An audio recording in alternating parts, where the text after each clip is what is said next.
Video 4. Illegalization's power to cause less use and users is not as strong as it used to be.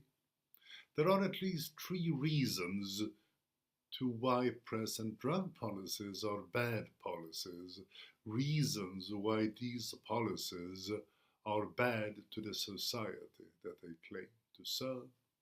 The first reason is that drug illegality is a greater cause of bad than drug use itself.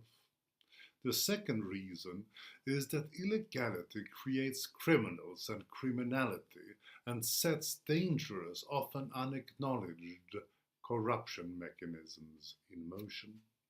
The third reason is that the argument illegality causes higher prices, that in turn causes less use, and uses is not as strong as we think or as it once was. Let us start with the later.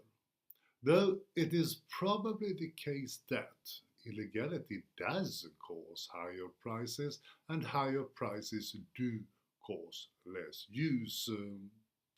These two relationships are not as strong as we think they are, as they once were, and in addition they are weakening as we speak. It has already been mentioned that illegality causes cornering, a cornering that allows the providers of narcotic drugs to make surpluses that allows them easily to absorb increased costs, at least as long as they are marginally increased only. In video 5 to 8, I shall demonstrate that, in addition, globalization, user self-sufficiency, supplier weaponry, and policy incompatibility works against the effectiveness of drug illegality. Video 5, next video,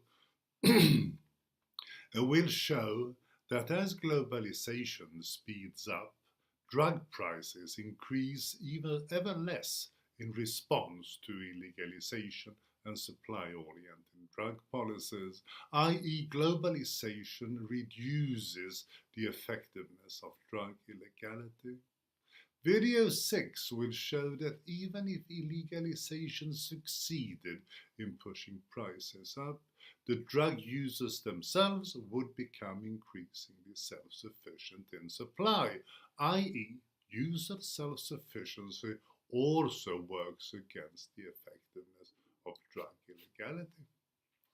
Video 7 will show that the traditional suppliers of drugs have all sorts of weapons up their sleeves in response to any attempt to create higher prices, or rather smaller surpluses, i.e. the drug suppliers' extensive weaponry also works against the effectiveness of drug illegality. Video 8 will show that whereas the attempt to reduce supply of drugs works through the creation of higher prices, the attempt to reduce demand for drugs causes lower prices whether one wants it or not, i.e. the incompatibility between policies causing reduced prices and policies causing higher prices also works against the effectiveness of drug illegality. Now, let us start with the first reason to why the argument illegality causes higher prices, that in turn causes less use, is not as strong as we may think or as it once was. Globalization causes drug prices to increase less in response to illegalization.